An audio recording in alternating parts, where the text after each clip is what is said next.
안녕하십니까. 숭실사이버대 박준호 교수입니다. 이 시간에는 장기 미집행 도시계획 시설 어떻게 찾아낼까 그래서 두 편인데, 여러분들 학교 다닐 때 수학 시간 좋으세요?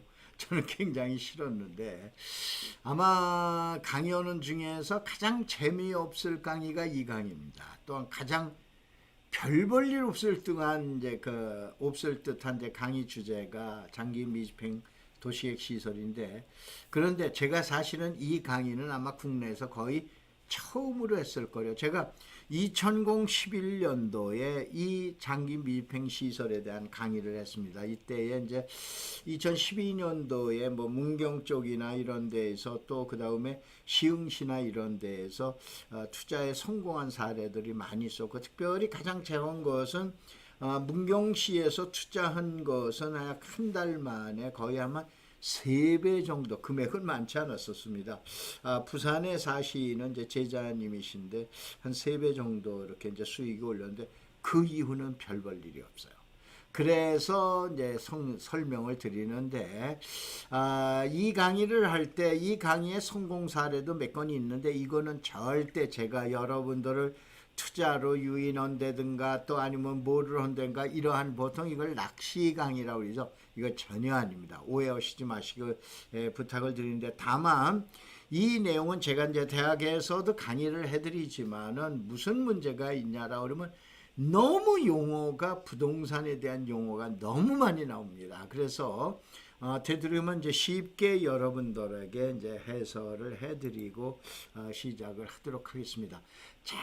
아주 간단하게 생각하세요. 장기 미집행 도시계획 시설은 뭐냐? 장기, 오랜 동안 미집행, 집행하지 아니었다 이거예요. 가장 힘든 것이, 오늘도 제가 이제 가평하고 양평 분석을 하면서, 가평 양평이야 여러분들 잘 아시는 친수구역이다 보니까는 한강 수계에 대한 특별법이나 아니면 수도법이나 또 아니면은 수도권 정비계획상 이제 자연보존권역에 대한 내용만 얘기하면 되겠지, 다른 거를 할 수가 없걸랑요. 하기가 좀 힘들걸랑요. 그래서 이제 오늘 뭐냐면 장기 미집행 시설 강의를 했는데, 그러면서 오전에 할 때 내가 그 얘기를 했습니다. 이 중에서 제일 어려운 게 도시계획 시설이다 이게요. 그래서 이거는 뭐냐, 간단한 겁니다. 이 안에 있는 내용이요. 제가 이거를 하기 전에는 제가 어느 분이 썼더라고요. 뭐 이 양반은 뭐 저를 자세히 모르니까 그러겠죠. 처음부터 끝까지 자기 자랑만 한다라고 그러는데, 아니 자랑도 내가 자신이 있으니까 자랑하는 겁니다. 근데 이 강의는 장기 미집행 도시계획 시설은 법무법인 대표 변호사님도 나와서 강의하시고 유튜브 여러 가지 많습니다. 근데 제가 제일 인정하는 분이 그 법무법인 강산의 김은유 변호사인데, 이분들 이외에는 제가 좀 어떻게 좀 뭐 가히 들어볼 만한 것이 없습니다. 아까 얘기한 대로 저는 이 내용의 강의를 10년을 해줘 왔습니다. 근데 간단한 거예요. 시행이 이렇게 하세요. 도시계획으로, 야, 공원 만들어줄게, 도로 만들어줄게. 그리고 국민한테 약속한 거예요. 근데 어떻게 해? 약속을 했으면 해줘야 될 거 아니에요. 해주지 않은 거예요. 이건 절대 사기가 아니에요. 소위 말해서 허세죠. 뻥을 친 거야. 그러면 이 뻥 친 거를 어떻게 하냐? 도로 주워 담을 수가 없는 거예요. 이거를 어떻게 할 건가? 이게 지금 얘기하는 주제가 되는 거예요. 근데 이 주제에서 가장 이해하기 힘든 게 도시계획 시설이라고 그러는 거예요. 한번 보세요. 자, 국토를 구성하는 제도를 조닝 제도라고 합니다. 그래서 여러분들 뭐 주거지역, 상업지역, 그린벨트, 뭐 또 뭐 여러 가지가 있죠. 군사시설 보호구역이라든가 뭐 이런 것들 있죠. 이런 거는 국토를 구성하는 제도입니다. 그런데 도시를 구성하는 거, 이건 이제 시스템 제도라고 그래요. 이제 저 때문에 도시 구성 그래가지고 이제 여기 저 때문에 화면이 가려져 있는데, 이걸 도시를 구성하는 제도면서 이걸 시스템 제도라고 그래요. 간단하게 하면, 영어로 얘기하면 조닝 제도냐 시스템 제도냐, 또 아니면 국토 공간에 대한 제도냐 아니면 도시를 구성하는 제도냐. 간단한 거예요. 도시를 구성하는 거예요. 자, 여러분 잘 아시는 도시를, 서울을, 또 아니면 여러분이 지방의 어느 지역에 사시든 도시에서 사신다라고 그러면 한번 생각을 해보세요. 제일 먼저 뭐가 있어야죠? 도로 있어야죠. 공원 있어야죠. 학교 있어야죠. 이러한 것들이 도시계획 시설이라고 하는 거예요. 이 도시계획 시설은 몇 가지가 있냐? 옛날엔 56개인데 줄고 줄인 게 아니고 합쳐가지고 현재는 52개의 도시계획 시설이 있어요. 참고적으로 설명을 드릴까요? 참고적으로 설명을 드리면, 자, 도시에서는 서울시 같은 경우는 1,000만 명 이상의 대한민국의 대표적인 도시죠. 이 대표적인 도시에는 52개가 다 있다고 보셔야 돼요. 근데 서울시보다도 적다. 예를 들어서 대전시 가자요. 대전시 가면 한 44개 있다라고 보시면 돼요. 또 그보다 더 작은 도시, 읍면에 있는 도시를 가자. 그럼 다 할 수가 없잖아요. 거기는 한 20여 개가 있다고 보셔야 돼요. 무슨 얘기냐면 자기 지역에 맞는 도시계획 시설, 시스템을 가져오는 거예요. 아셨어요? 여러분들이 뭘 보셨어요? 자, 기반시설이라고 들어보셨죠? 기반시설. 기반시설 안에는 52개가 있어요. 52개가 있는 거예요. 이 중에서 야, 우리는 주섬주섬에서 빼왔어. 꺼내왔어. 꺼내온 게 몇 개냐? 38개 꺼내온 거야. 그럼 38개를 시설하는 거예요. 설치하는 거예요. 아니야, 우리는 45개. 그럼 45개 하는 거예요. 아셨어요? 요거는 자기 지역에 맞게끔 하는 거예요. 여러분이 보통 도시계획 시설 그러면 도로고 공원만 생각하는데, 학교만 생각하는데 아닙니다. 다시 한번 또 이 방송에서 저희들은 제가 2011년도 12년도에 문경에서는 도로 가지고 이제 응찰에 요거는 2부 강의에서 설명을 드릴 겁니다. 그 다음에 제가 최초로 2012년도에 우리 황막사 건너편에, 마포 건너편에 나와 있었던 물건에 응찰하려고 준비했던 적이 있어요. 그 자료도 왜 그러냐? 여러분 신권 일대의 경매 여러분이 저기에서 자료에서 보면은 나와 있으면 저거는 신권서부터 추적했다 아니면 낙찰됐다 이걸 갖다 금방 아시잖아요. 보여드릴게요. 그런데 아까 얘기한 대로 가장 재미 본 것 중에 하나는 시흥시에서 결국은 어떻게 됩니까? 우리가 얘기하는 도로나 이런 데를 들어가지를 아니합니다. 알겠어요? 이래서 다시 한번 설명을 드리지만은, 자, 많은 분들이 도시계획 시설에 대한 대박으로 얘기하고 또 책들도 나오고 그랬는데, 원래는 제가 저희 대학에서도 이제 그건 거의 다 그대로 올려놓고 오늘 강의에서도 그대로 148쪽인가? 이 PPT 화면이 자그마치 150쪽이에요. 책 한 권입니다. 그런데 저는 이 책을 안 씁니다. 왜 안 쓰냐? 이거가 과연 인생을 역전시키는 거냐? 그거는 아니올수다. 라우리는 이제 그런 내용 때문에 얘기를 합니다. 자, 이게 이제 지금 얘기하는 52가지 도시계획 시설이라는 거예요. 52가지가 옛날에 이렇게 했는데, 여기서 유념해서 보시는 건 유원지가 있어요. 그 다음에 도서관 이름, 옛날에는 그 삭도라고 그래가지고 나와 있는데, 요것이 이제 궤도라고 그러는 거로 이제 합쳐지게 되죠. 그래서 이렇게 이제 합쳐져서 52개가 있다. 그래가지고 여기에 나와 있어요. 그래서 이러한 것들을 설명을 드리고, 이제 뭐 다른 분들 그 강의하는 내용을 한번 이렇게 봐봤더니 그런 내용으로는 안 오셨더라고요. 그런데 한번 봐보자 이거요. 이 중에서 중요한 거, 우리가 지금 얘기하는 중요한 거, 가장 관심이 많은 건 아무래도 도로, 자동차, 광장, 녹지, 철도, 공원 이렇게 돼 있는데, 유념하실 게 있어요. 하천 있죠? 한강도 도시계획 시설입니다. 아셨어요? 인위적으로 설치를 안 했지만 한강도 지금 얘기하는 도시계획 시설, 하천도 도시계획 시설이에요. 다만 국어, 또랑은 도시계획 시설이 아닌 거예요. 그 다음에 공간시설 중에 유념한 건 유원지예요. 왜 이런 얘기를 하냐? 자, 모든 대부분의 사람들이 유튜브 강의했을 때 보면 도로고 철도고 공원, 철도보다도 도로고 공원 얘기만 해요. 그런데 저희 제자들이 또 회원들이 가장 재미봤던 거는 사실은 유원지하고 그 다음에 녹지 지역에서의 특이한 녹지를 갖다 보는데, 그게 완충녹지예요. 시흥시에서 완충녹지를 2012년도에 매입하신 분은 이번에 80평으로 뭐냐면 환지를 받았습니다. 뭔 얘기냐 라우리면은, 이런 강의들을 보통 이렇게 하다가 보면은 제가 잘났다라고 그런 게 아니고 꼭 하기 전에 제가 잘나지를 않았기 때문에 남이 무슨 얘기를 하냐 또 내가 배울 게 있으니까 봅니다. 근데 보면은 그건 아닌데 라고 그러는 것이 들어가다 보니까는 그게 이제 지금 얘기한 남을 비하하는 거로 이제 이렇게 낮춰보는 걸 하는데 그런 뜻은 전혀 아니다 이러는 게 다시 한번 말씀드리지만 이러한 모든 분야에 대해서는 그들보다도 자신이 있기 때문에 이러한 얘기를 하는 거예요.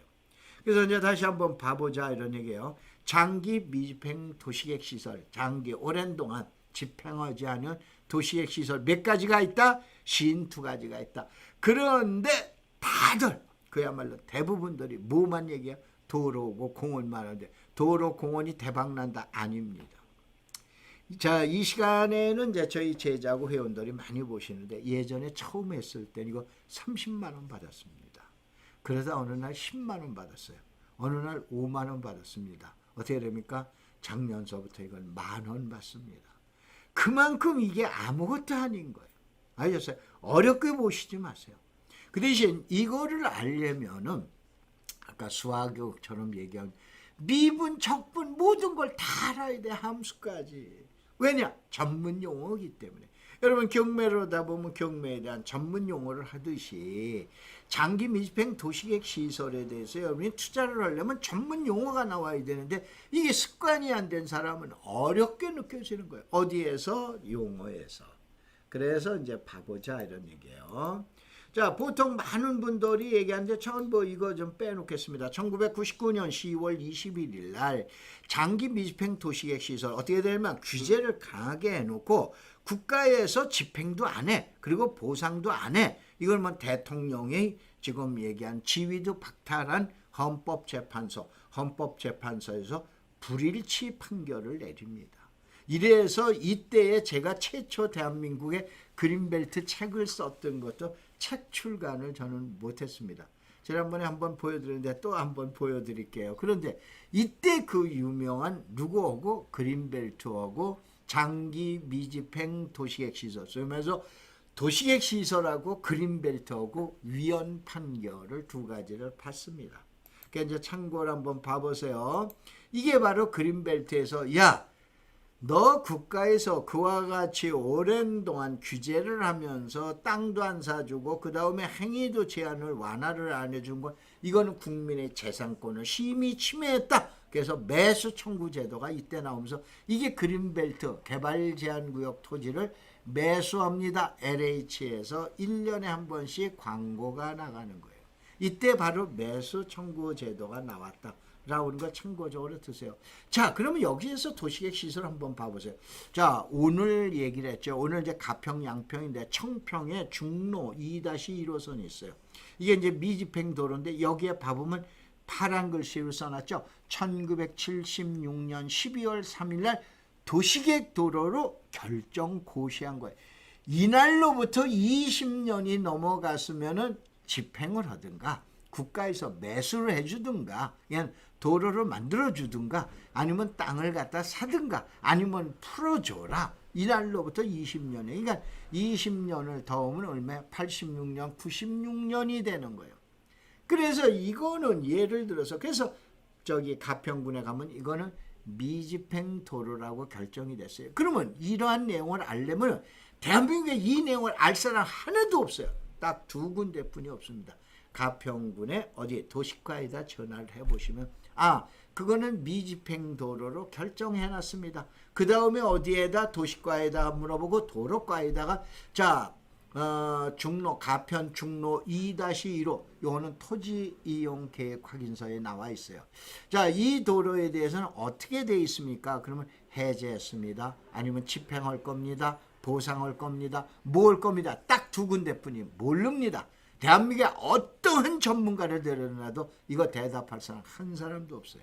다시 한번 해당 시군의 도시과하고 해당 부서에다가 여러분이 확인해 보셔야 돼요. 아시겠죠? 그래서 이러한 내용들을 이러한 것들이 바로 어디냐면 늘상 강의하지만 총남에는 이러한 자료들이 다 이거 총남 자료입니다. 이게 총남에 이런 게 들어가 있는 거예요.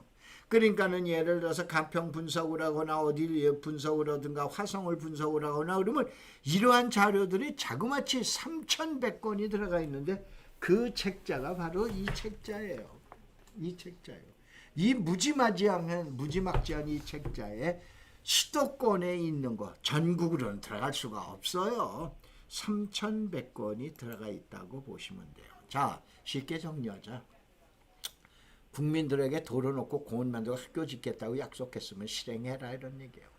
근데 이를 피일차일 미루면서 국민의 재산권 또한 이를 핑계로 제안했는데 그래서 이외야 뭐든 이를 집행 못했으면은 2020년 6월 말까지 그러니까는 다음 달 말까지 해제하든가 아니면 7월 1일 날 어떻게 됩니까? 해제하든가 보상을 하든가 결정을 해라. 안 그러면은 2020년 7월 1일부터는 그야말로 무조건 해제하는 대통령 지위까지 박탈한 헌법재판소의 결정이다. 헌재 결정이다라고 보시면 돼요. 그럼 도시계획 시설은 어디에 있을까? 도시계획 시설은 어느 배에서 태어났으며 어디에서 찾을까? 52가지를 찾는 방법을 이 시간에 설명을 드릴게요. 자, 우리나라는 부동산에 관련된 법이 총 98개요. 그 중에서 최고의 법은 국토의 계획 및 계획 및 이용에 관한 국토계획법이라고 그러는 거예요. 이 국토계획법이고 나머지 남은 게 97개예요. 그래서 이를 어디에다 알려야 돼? 국민한테 알려야 돼. 그러면 맨날 국민이 관보 보고 고시 보고 이렇게 할 수 있어요. 그럴 수는 없잖아요. 그래서 해당 토지에 대한 토지 이용 계획 확인서. 저도 옛날에 원이라는 용어를 참 많이 썼다가 이거 간지가 한 10년 정도 됩니다. 누구한테 한번 지적을 받아가지고.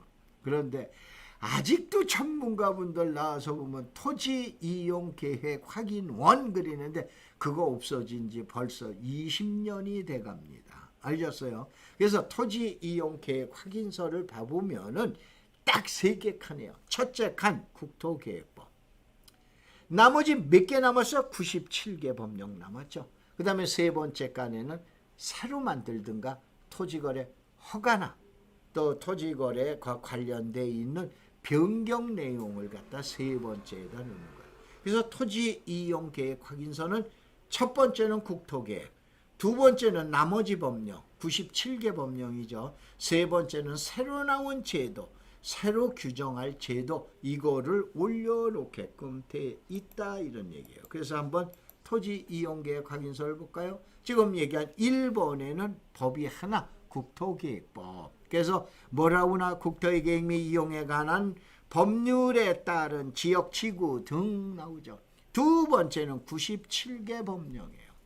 나머지 97개 법령 있죠. 그 다음에 새로이 추가된 내용이 세 번째예요. 그런데 원래 도시계획 시설인 건 어디 사느냐? 1번에 사는 게 원칙인 거예요. 무슨 얘기냐?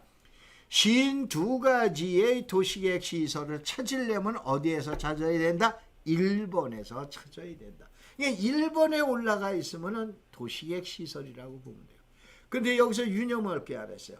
여러분들 첫 번째 제가 뭐라고 그랬어요? 국토제도, 조닝제도와 도시를 만드는 시스템 제도가 있다고 그랬죠.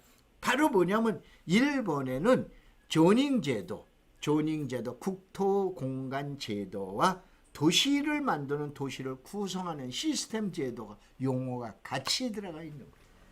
그래서 일본에서는 이거 전문가분들이 보셔야 되는데 내용을 되돌으면 쉽게 여러분한테 설명드렸죠. 아마 지금 정도 보면은 이거 끄고 다른 거 보시는 분 많을 거예요. 왜냐면 복잡하잖아요. 근데 이게 법률에 대한 용어니까 이걸 해석을 안 할 수가 없어요. 그래서 제가 그 얘기를 했죠. 다른 시간들은 대부분 쉽습니다. 그리고 이해하기가 좋은데 이거는 아무리 해설을 해줘도 법률적인 내용이 안 들어가 있을 수가 없어요. 그래서 가장 재미없는 시간이다 라고 그래놨죠. 그래서 일본의 뭐 자연녹지라든가 최고 고도지구라든가 이런 거는 도시계획 시설이에요. 그 다음에 나머지 97개 법령은 바로 2번 항에 들어가 있다. 그래서 개발제한구역, 군사시설 보호구역, 그 다음에 수도권 정비계획상 성장관리권역 이런 것들은 2번에 들어가 있다. 농지에 관련된 것도 2번에 들어가 있다고 보시면 되세요. 자, 그 다음에 이제 이렇게 해서 이제 나오게 되고, 자, 여기에서 또 한번 보자 이거요. 여기서 봤을 때 도로는 이때는 두 군데에다 기록해요. 지목이 도로인 거고 사실은 지목하고는 관계가 없습니다. 여기 나오잖아요. 소로 인류 뭐 어쩌고 저쩌고 이거를 가지고 해당 시군 도시가에다 물어보고 또 그 다음에 도시가에서 결정하는 거니까. 그래서 그 자세한 내용은 누가 갖고 있냐면 도로는 도로과, 알겠어요? 공원은 공원 녹지과 이런 데에다가 물어보는 거예요. 알겠죠? 그래서 반드시 현재 도로일 경우 지목은 반드시 도로이어야 한다. 택도 없는 얘기야. 지목하고는 관련이 없어요. 제가 언젠가 지목에 대한 강의했죠. 지목을 따지는 사람은 땅을 따질 줄 모르는 사람이에요. 지목은 아무것도 안 해. 지목은 그런데 다 검토하고 나대. 야, 그런데 지목이 뭐래? 이걸 검토해야 되는 거야. 근데 많은 분들은 야, 그 지목이 뭐야? 처음부터 물어보죠. 그건 그럴 필요가 없다 이런 얘기예요. 아셨어요? 그래서 요거에 대한 얘기고 이제 두 번째로 봐보자 이런 얘기예요. 두 번째로 봐보면은 자, 도시계획 시설에 대해서는 국토계획에 근거했기 때문에 1번 방에 올라가는 게 원칙이다. 1번 방에 올라가는 게 원칙이죠. 이렇게 해왔어요. 다시 한번 1번에는 1개 법령, 97개 법령, 2번, 그 다음에 3번은 추가 기재라고 그랬죠. 그런데 한번 보자 이거요. 자, 여기 보는데 도로가 없어요. 도로 규정이 없는데 지목은 또 대지야. 그런데 여기에 뭐라고 나와 있어요? 3번에 신규 추가에 건축법 제2조 제1항 제11호 남목에 따른 도로 그래놨죠. 이게 바로 뭐냐면 국토계획법, 법률, 도로법, 사도법 그 밖의 법령에 따른 도로의 신설 변경에 관한 고시된 도로. 그 다음에 건축허가 어쩌고 저쩌고 해서 위치를 지정해서 시장 군수가 위치를 지정해서 공고한 도로. 보통 여러분이 얘기하는 사도, 관습상 도로. 이것이 바로 여기에 나와 있는 거예요. 그럼 이것도 도로냐? 이거는 아닌 거예요. 알겠어요? 도로는 도로지만 무슨 도로가 아닌 거예요? 지금 얘기한 도시계획 시설상으로는 분명히 도로이지만은 이것이 국가에서 얘기하는 장기 미집행 도시계획 시설에는 들어가지를 아니한다. 복잡하시죠? 복잡할 거 하나도 없어요. 나중에 여러분들 돈 10,000원이면 전부 해결됩니다. 자, 그 다음에 이제 또 한번 봐보자 이거요. 여기 또 학교가 있어요. 학교 용지라고 나와 있어요. 그리고 여기 학교라고 나와 있어요. 그런데 여기도 학교 용지라고 나왔는데 여기는 아무것도 없어요. 여기도 아무것도 없어요. 이거는 지목만 학교 용지지 이건 도시계획 시설로서 학교가 절대 아닙니다. 이걸 어느 변호사 한 분은 학교라고 그러는데 절대 아닙니다. 이거는 절대 아닙니다. 학교가 그러니까 이거는 지목으로서 학교인 것뿐인 거예요. 그렇게 보셔야 돼요. 그런데 자, 하천 얘도 뭐예요? 도시계획 시설이니까. 여기 하천이라고 나오고 여긴 또 하천이라는 용어가 없어요. 그럼에도 불구하고 하천은 제일 먼저 지번이 없습니다. 등기부도 포함합니다. 그래서 지번도 있고 등기부도 아직 남아있으면 이건 포락지라고 해서 아직은 하천 용지로 보상이 안 된 토지입니다. 다시 한번 대한민국의 유일한 28개 지목 중에서 지번도 없고 그 다음에 등기도 없는 것이 하천이라고 보셔야 돼요. 근데 다시 한번 하천은 특별법에 관한 규정이기 때문에 요거 나중에 황막사에 올라오시면 오늘 날짜인 5월 30날 날짜에 봐보면은 제가 하천에 대해서 경매로 받을 때 하천에 주의할 사항, 국가하천이나 지방하천이나 아니면은 소하천이나 또 아니면은 보통 하천법의 준용을 받는 준용하천이냐 이러한 거에 따른 여러분이 내용을 올려놨으니까는 한번 여러분이 그것도 국내에서 최초입니다. 어디 가도 없습니다. 이거 한번 보시기 바랍니다. 자, 그런데 다만 여기 봐봐요. 그리고 또한 다만 예로 도시계획 시설의 결정은 위치 면적으로 결정하는 경우도 있다 이런 얘기예요. 자, 기반 시설의 설치는 도로 등과 같이 도시 관리 계획으로 결정을 해야 돼요. 그런데 이게 뭐냐면 관리 계획의 결정이 없이 개별법으로 설치하는 경우 꼭 예외가 있죠. 예외. 이런 것이 있다라고 하는데 제일 대표적인 게 체육시설하고 학교용지하고 유원지라고 보시면 돼요. 그래서 요거는 그거에 대한 내용이에요. 왜냐하면은 그런 거 강의 이런 거 안 써놓고 오면 저 사람 아무것도 모르면서 무턱대고 한다라고 할 것 같아서 여기다가 용어를 갖다 정의를 해놨어요. 나중에. 자, 여기 봐보세요. 경매 나온 거 보면 유원지 도시계획 시설의 부지인데 여기 아무것도 안 나오잖아요. 여기 뭐야, 자연녹지지역 개발행위허가 제한지역 그래가지고 나와 있으면서 여기 온천법에 의한 온천지구만 나와 있지. 이거는 뭐냐, 유원지에 대한 온천인 거예요. 원래는 지자체에서 여기다 유원지라고 써줘야 돼요. 그러면 전국의 대한민국의 모든 지자체가 다 그런데 안 그래요. 예를 들어서 김포시 같은 데 가면은 도시지역에 주거지역 상업지역 이렇게 써놓아요. 근데 고양시나 이런 데 가면은 그냥 주거지역 상업지역 이렇게 써 있습니다. 그건 지자체에서 결정할 일이에요. 그러니까 반드시 여기에 글자가 써 있어야 돼요. 유원지. 그리면서 이거는 어떻게 됩니까? 온천법이 적용을 받는 유원지다라고 우리는 걸 결정을 해줬어야 되는 거예요. 근데 지금 이거는 누구 목에? 이거는 여러분이 찾기가 힘드세요. 저희 같은 전문가들이 찾아내야 돼요. 알겠죠? 그런 내용을 갖다 보시고. 자, 이제 그러면 어떻게 되냐? 자, 이 다단하죠. 미집행 도시계획 시설의 5대, 아주 3대 관점과 5대. 3대 관점은 뭐냐? 자동으로 다다음 달, 지금이 5월 30일 날짜니까 7월 1일 날 자동으로 실효되느냐? 아니면 두 번째, 지자체에서 매수를 진행할 거냐. 그래서 최근에 여러분들 얘기했지만 황막사 카페 한번 들어와 보세요.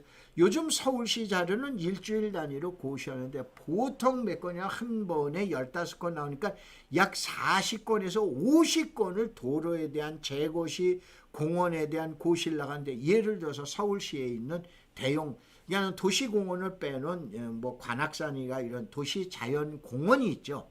이 도시자연공원은 7군데만 남겨놓고 나머지는 전부 도시자연공원 구역으로 7월 1일 날서부터 변경이 됩니다. 그러면 이게 무언가를 아셔야 될 거 아니에요. 그건 이 편에서 설명을 드린 거예요. 다시 한번 3대 관점은, 야, 없어지는 거야? 아니면 진행하는 거야? 매수로? 아니면 행정적인 연장이 그거지. 왜? 도시자연공원을 도시자연공원 구역, 그야말로 그린벨트 공원으로 해놓고 행정적으로 연장하는 거예요. 그럼 뭐 5대 실행 방안을 시설을 집행할 거냐, 해제할 거냐, 미보상이냐, 재정사업으로 가느냐, 아니면 비재정사업으로 가느냐. 그래서 지방단체에서 정하냐, 아니면은 민자공원처럼 비재정사업으로 시행할 거냐, 아니면 시설을 해제했다가 다시 고시할 거냐. 이건 5가지 방향이 나오는데 이거는 2편 강의에서 설명을 드리겠습니다. 자, 여러분들 마지막 이제 코드가 남아 있어요. 이런 거는 집중하고 전문가가 필요한 거예요. 아까 얘기한 대로 자, 유튜브 봐보면 뭐 변호사님서부터 뭐 많은 전문가님들, 또 많은 또 뭐 부동산에 관련되어 있는 교수님들 나오셔서 하는데 자신이 있습니다. 대한민국에서 이런 지난번에 그린벨트 강의 들어보셨죠? 그 다음에 제가 도시재정비 사업 한번 또 강의하는 거 한번 들어보실래요? 이거를 1인이 다역으로 그야말로 다양하게 알 수 있는 거는 저뿐이 없다는 얘기는 아니에요. 대한민국에서 집중화와 전문가가 필요한 강의인데 이거는 딱 한 군데뿐이에요. 수강료는 딱 10,000원이에요. 왜 그러냐면 매번 얘기해 줬지만 저는 내년서부터 실업자가 됩니다. 대학에서 쫓겨납니다. 왜 그러냐? 나이가 많아서 쫓겨납니다. 그래서 내년서부터 5년 동안에는 제 소일거리, 등산 다닐 수 없잖아요. 노인정에 와서 1,100원짜리 고스톱 칠 수 없잖아요. 그래서 10,000원만 들고 오세요. 그런데 여기는 입회 조건이 있습니다. 거기 가보면 황박사가 있어요. 황사 막는 사람들. 저를 이거 보고 황박사라고 그러는데 황박사가 아니에요. 박박사예요. 그런데 이름은 NGO 단체인데 요즘 쓰기가 싫어서 황막사라고 그러는데 이게 황사 막는 사람들입니다. 여기 오시면은 이게 다음에 가셔야 돼요. 네이버에 가시지 마시고 오시면은 여기에 총남 2020 토지 총남이라 우리는 이 내용이 나와 있어요. 여기에 가시면은 여러분들 약 500번 이상의 강의를 집중화 강의를 듣습니다. 유튜브에서 얘가 얘기하는 거는 사실은 투자에 대한 어떻게 되면 숨은 자료는 저는 공개를 할 수가 없죠. 근데 거기서는 다 공개. 오늘도 제가 공개한 게 하나 있어요. 특이한 지역에 가서 그 지역 가서는 연립주택이나 다세대 주택의 지하에 특별히 다세대 주택이 지층에 나와 있는 경매 물건을 무조건 매입하십시오. 또 그쪽에 도로가 나와 있다라 그러면 배타적 사용 수익권에 대한 포기를 따지기 전에 무조건 매수하십시오. 라고 해서 위치를 하나 좀 가르쳐 드립니다. 이러한 것들을 해드리니까 이러한 강의는 아까 얘기한 대로 그냥 10,000원만 들고 오시면 돼요. 그러면 5년 동안 제가 대학에서 나가고 나서 사회에 나가서 여러분들한테 강의를 해드릴 겁니다. 자, 요거는 2편 시간에는 그러면 좋다. 그걸 어디를 갈 거냐? 도로를 볼 거야? 아니면 공원을 볼 거야? 요거에 대한 얘기를 2강에서 해드리도록 그렇게 하겠습니다. 고맙습니다. 감사합니다.